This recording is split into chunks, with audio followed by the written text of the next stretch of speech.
Welcome back to Mass Appeal. So if you're hosting a family barbecue on the 4th of July, we're going to show you how to make a quick and delicious pasta salad. Everyone loves pasta salad, so joining us now is Chef Bill, and he's going to make a Mediterranean orzo salad. Chef Bill, in the kitchen? Yes, it's great to be here, especially with summertime, and in theory the sun will come out. Oh, definitely, it will. When that happens, you'll have a great summer salad. But and the best part about this summer salad, there's no mayonnaise in it. Usually these pasta salads, chock full of mayonnaise, not this one. Absolutely. This one it's a vinaigrette, and actually it's a balsamic vinaigrette that holds it together instead of mayonnaise. You don't have to worry about that. Plus, it's lighter than that. And so what I've done is, I'll show you quickly how to make the vinaigrette. I've got all the ingredients in here except the oil. The reason I want to show this is a lot of times when people put vinaigrettes together, they just kind of break apart. It's literally called breaking. It's separated. What you want to do is you want to mix all the ingredients together. Now here's the secret. Is you slowly, very slowly, whisk in the oil. And so that way, 9 times out of 10, if not every time, it'll all hold and stick together. And that way you don't have it separating either on your salad or at any time. Oh, and wow. so you just gotta do a little bit slowly. You can pick it up pace a little bit. And actually, if you go a little too fast and it just kind of gets a little skim of oil there, just stop pouring and stir it in. And then once you see that it's caught, and it has, you can pick up the pace.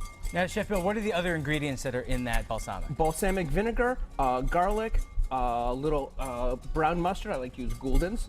Hello, Gouldens people. And salt and pepper. And so, but when doing it this way, all those other things help the oil catch on. So, and that way it's all thickened up, and so it's ready to go. And so now that's done. And another thing also, whenever you make a vinaigrette like that, you'll see I always put a damp cloth under a piece of paper, under a cutting board. This way, it's not moving around. I've got one hand to pour, other hand to whisk, and you're not trying to catch onto the bowl at the same time. Yeah, because not everyone has rubber grips on the bottom of their bowls. Exactly. So Yeah. it works out really easy like I know. that. So this is ready to go. I've got the orzo there. I've got all the vegetables chopped up here except for one, and I'll show that one in a second. So here I've got chopped up scallions, Kalamata olives, red pepper, and also I've got here, I cut up the skins of zucchini and summer squash, just the skin. And the reason I did that is because if you put the whole summer squash and zucchini in, it can really get mushy and absorb all the liquids. So I'm going to mix that together. Absolutely. I didn't know that. So and the skins, the color's amazing. Oh, it is. And actually, it's so simple to do that. Let me show you. I happen to have some right here. And you can take it and just cut right down the side of the zucchini or the summer squash. You can still obviously use the rest of it. Oh, absolutely. You Cook it can up. nibble on it. You can cook it up, especially with little kids, give them something to chomp on. And this way, just kind of cut long little julienne strips like that. And then just kind of cut away like that. Look at that. And you've got your little cut up little pieces like that. And it is nice and colorful, too. It is, and it's all, just great stuff, great vegetables going in there. And so the last thing that I've got is roasted pepper.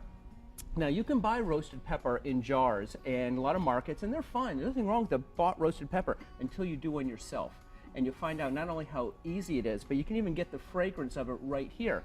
And the way you do that is literally you put it in your oven under the broiler. You put the broiler rack at the top level, turn your broiler, and you want to put some foil underneath because that's going to juices are going to drip out of there a little bit. But you just keep it in there until literally the skin gets all blackened. Very charred. Exactly, because you're just charring it. And then you want to put it in a bowl with saran wrap over the top or in a paper bag. Let it sit for at least an hour. What's going to happen is the heat, the steam is going to make it easy so it can come right off like peel that. off. It comes right off. I can do it over the bowl here. Big difference with the flavor. Oh, it's amazing. Here, actually, I've got, It I'll smells show you.